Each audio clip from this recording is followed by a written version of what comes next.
Okay, I just got off of watching the episode. That episode, hands down, first of all, what's going on, guys? Ali here, back again with another video for you guys today. A Bleach video. My thoughts, quick afterthoughts, because I literally just finished it like about a minute ago, and I wanted to just record my thoughts immediately after watching the episode. First of all, best episode of the 5 so far. So far, the first episode was at first my favorite one.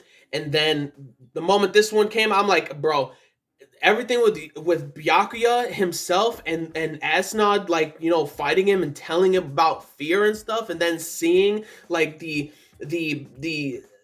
creepy like visuals and interpretations of fear, and just like seeing like the different types of like visuals that like fear was somewhat or sort of showing like Byakuya. Like, you see like him thinking about Rukia and how happy she looked, and then all of a sudden it's like her face melted. Like, dude, seeing that in the manga when I read it years ago was terrifying. It looked absolutely terrifying. I gotta say, like Kubo is going above and beyond in general when it comes to this final arc than any other arc in the series, period. Like, he went off on the creepiness, the epicness and everything, the art and whatnot. Like, it's absolutely insane, bonkers. Like, it's absolutely crazy,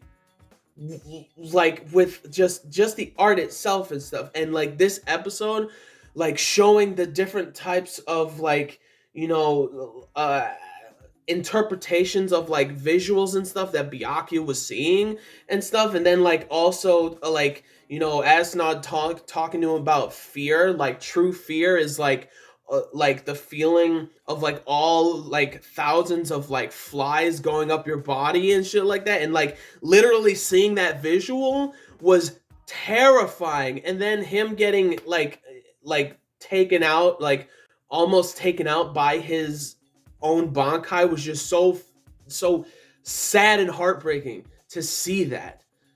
Like, seeing that, and then Renji coming in, but then he gets hit by the masculine or whatever, and like, you know, he almost was able to take like Renji's Bankai if he let Renji like use his Bankai. Like Asno was saying, like, you idiot, you could have took his Bankai and shit. So that was like not funny, but I was like, huh, you know, like they're kind of like buddy, which is very interesting because of the dynamic that, as like the way that Asnod looks. First of all, his voice actor, phenomenal, creepy, and just again the dynamic of Asnod and the Masculine look like they're kind of like buddy and stuff was very interesting. And something that was not in the manga, we finally got to see technically who took out Rukia.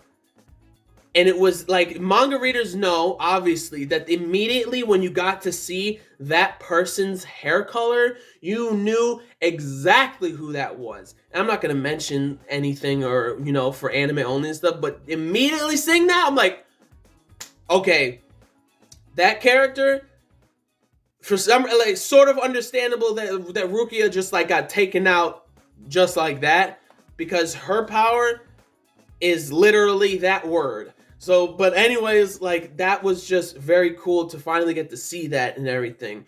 And then we get to see, like, you know, the Hoshvalt and Juok just like standing there, like around, surrounded by like all those like bodies of like, you know, Shinigami and stuff. And then Zaraki rolling up is like just with 3 Sternritter on his back is like, Joe, it's cold. He is cold as fuck. Seeing that, like, actually being animated with the voice actor, bro, it's amazing. Like, oh, and then he goes on the offensive and gets and fights. Like I love Zaraki and how he like actually stated of like, you know, first Hoshfeld's like, that's crazy that like you actually took out like 3 Sternritters or something like that, and like, and then Zaraki. And then he said, like, how did you manage to, like, I think he said, how do you manage to, like, do that to Zaraki and whatever? Zaraki's like, simple. This dude, like the big guy, was probably the weakest one. Like his roar, like ends up like killing people or whatever, you know, like because he's the Stern Ritter roar, and that's his ability and whatnot. So then Zaraki's like, so I just split him in half. I just split him in half. And then this one guy, he started like questioning me and denying like who I was or whatever. So I ripped out his throat. Zaraki ripped out the questions like that Stern Ritter's throat. What? Like, oh my gosh, it's so gross. Like, it was so vicious, so cold seeing him fight those two. And then like the one guy who's Lloyd, who we know, like manga readers, we know who that is. Lloyd, who became Zaraki, like that's like his ability or whatever. So he's pretty much fighting himself. So he was like the only difficult one to fight and everything. So then I just had to go to a higher level of what his like interpretation of me is. So he took him out too, like taking out three, and then he goes, and then Hashfeld starts like for some reason in his head starts thinking that like Zaraki was gonna end up fighting him like at that time. But then Zaraki's like, no, I don't want to fight you. I want to fight your leader. I want to beat his ass. And then he comes at him. But then at the end of the episode, when we saw that like, you know, he's holding Zaraki by the neck, fucking like crazy. And Yamamoto, first of all, second of all, technically, because you know you still got Ichigo like, you know, trying to get out of that jail because OPA was the jail. That's like his letter that His Majesty the King Quincy King Yuak gave him, and he's pretty much the jailer. And so like, you know, he was about to like take out, you know, Chad and Orihime, and probably was going to end up trying to take out like Kisuke, but that wasn't going to happen anywhere. And then out of nowhere, what happens? A red beam goes down and splits OPA in half. Bro, I'm betting you it could be one of the you know, the Trace Bestial, like, you know, it could have been Miller Rose, could have been Apache, could have been Sunsun. I highly doubt that. Who I think it is, obviously. I don't want to spoil. I don't think I want to. I don't think it's gonna spoil anything. No, I'm not gonna say who it is. I know. I'm pretty sure I know who's the one who did that. I'm pretty damn certain I know. Anyways, he gets split in half. Crazy stuff. Then you got, you know, Ichigo still trying to break the jail or whatever. And then like he saw Akon like, you know, calling him whatever. He picks it up. Everything's being destroyed and stuff. And what is his name? Jidamba or whatever. That giant like he kind of looks like a monkey looking, like the massive Shinigami who's kind of like the guard at the gate and whatnot. It seems like he sort of looked like he was like in a trance, like a zombie fight. If that's the case, bro, I'm gonna lose it. Like oh my gosh, just seeing some of these characters that come in later in the arc, like being shown slightly now, like for like in, you know, added on stuff that I think the manga didn't show, bro. Bro, this episode like was so unbelievably good, and see Jidamba or whatever, like, you know, trying to destroy like the research facility of like the development of research and everything, like the squad that Mayuri's the leader of and everything, the science laboratory and stuff like that.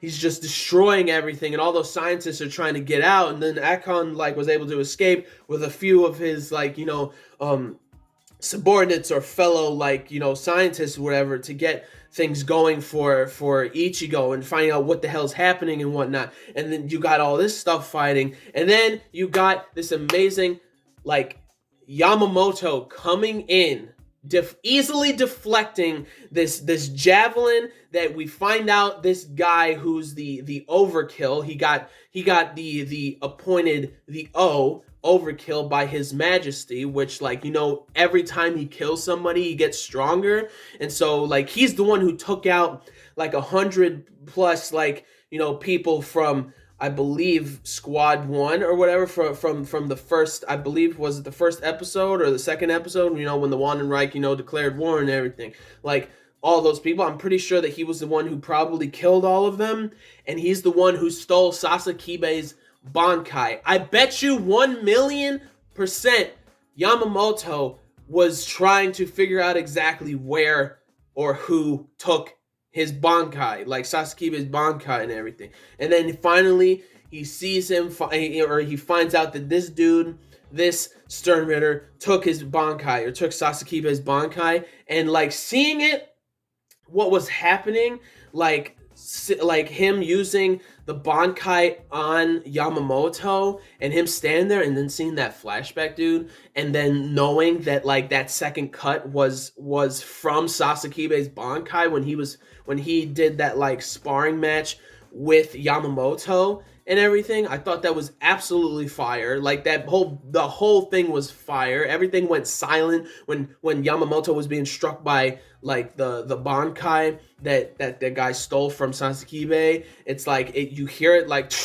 and then it goes completely silent. We get this quick flashback, which is fantastic and everything, and then we get like, you know, Yamamoto like thinking to like Chojiro, like Sasakibe, like, I know you're frustrated and you're just as angry as me because your Bankai was never this weak. No, like, and then he just evaporates his ass. Like, he just evaporates the overkill, that Stern Ritter, like it was literally nothing. Like, seeing that, and then him being like, don't worry, like, it's not Shinsui.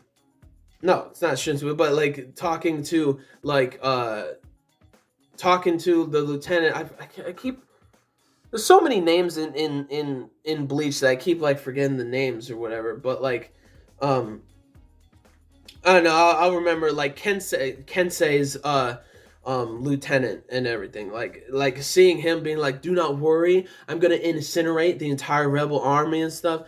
Like, don't worry. And then like him jumping with his fire, like headed right to where like Yuak is, like his power, like he can feel it, so he knows where he is, so he's heading right there, and everybody being so like hyped up, or like everybody's being hyped up because he is on the front lines, and everybody can feel Yamamoto's anger through his spiritual energy, his spiritual pressure, like everybody being lifted up with momentum, being like, yo, the head captain, he's coming. He's coming. And then like even Soifone is like, the head captain commander is angry. He's angry. Like, and just seeing that everybody is really truly feeling that. Absolutely stunning. Absolutely amazing. And the music is phenomenal and everything. All of it is so freaking good. Like this whole episode. And then there's the after credit scene where like, you know, like Yuak is holding up like Zaraki by the neck and is kind of like about to kill him, but then Yamamoto just comes right in and is just right there. Like, it's been about 1,000 years since I've seen you, or since we met, it like Yuak, hasn't it?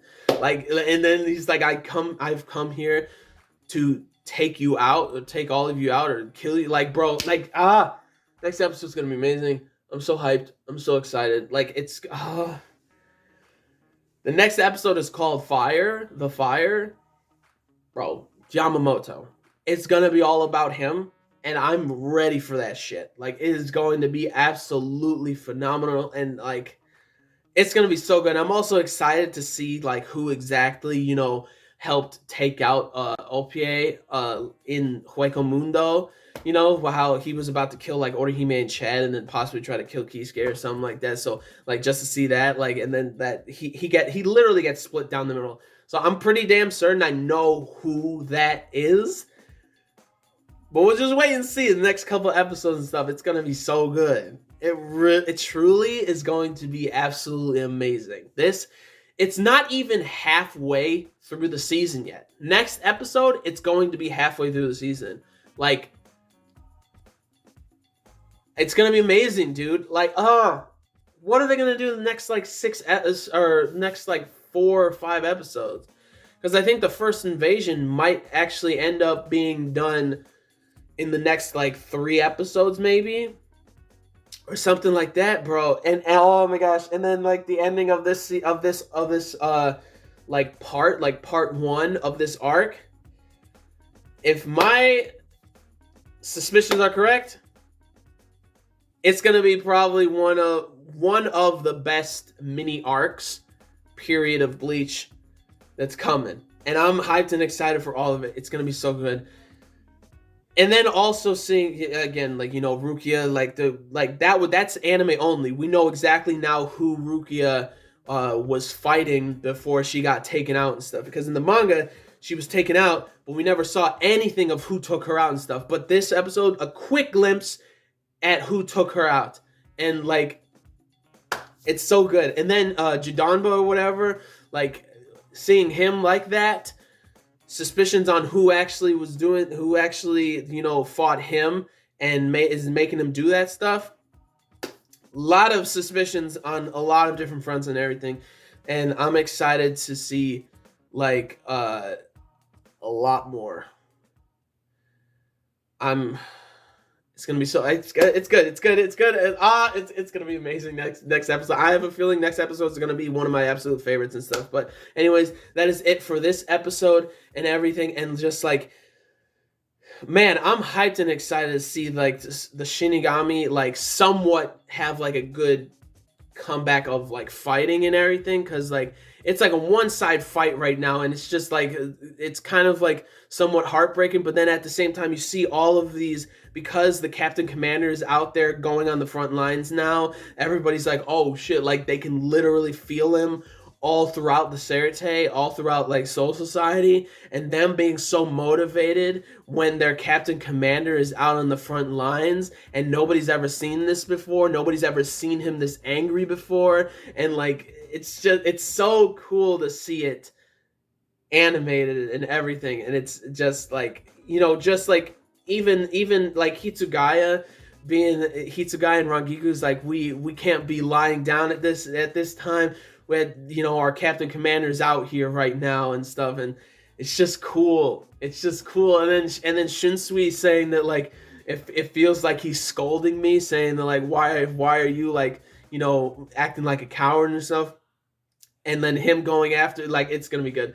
Next episode's gonna be amazing. And then like, you know, Bambietta, you know, fighting like Komamura, and Komamura standing there like, you can't be like, we shouldn't be lying down when our captain commander is out there right now fighting for us. We need to be there to show that we're here with him and shit. And like Bambietta being like, whoa, you guys were just as good as dead just before, like what the hell is like going on or whatever. So like that was just awesome to see. Like she was like, whoa, this is like the motivation you all have, and like all of Komamura's like, you know, squad being like, sir, yes sir, like bro, Shinigami, if nothing else, got the tenacity and sheer willpower to be fighting this right now when they barely have any information on literally anything. And this shit is fantastic, and I love every single moment about it.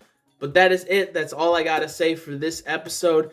And you know, if you like this video, if you like Bleach, if you liked anything I had to say or this episode and stuff, leave a like and comment down below on everything and stuff. And subscribe to the channel for more reviews, vlogs, unboxings, live reactions, discussion videos, and things like that. So gentlemen, stay classy, ladies, stay sassy, but most importantly, everybody, you gotta stay a little nasty, alright? So peace and love, and I'll see y'all later in the next video. Peace out, may the force be with you always, plus ultra latom. And the whole thing with Hoshvald, like thinking that Zaraki wanted to fight him, and Zaraki being like, nah, I don't want to fight your pale looking ass. I want to take a shot at your king. I want to fight his ass. And then like, bro, it was so good, man. Like, it was awesome. It was awesome. Peace and love. See you guys later with the next video. Bankai.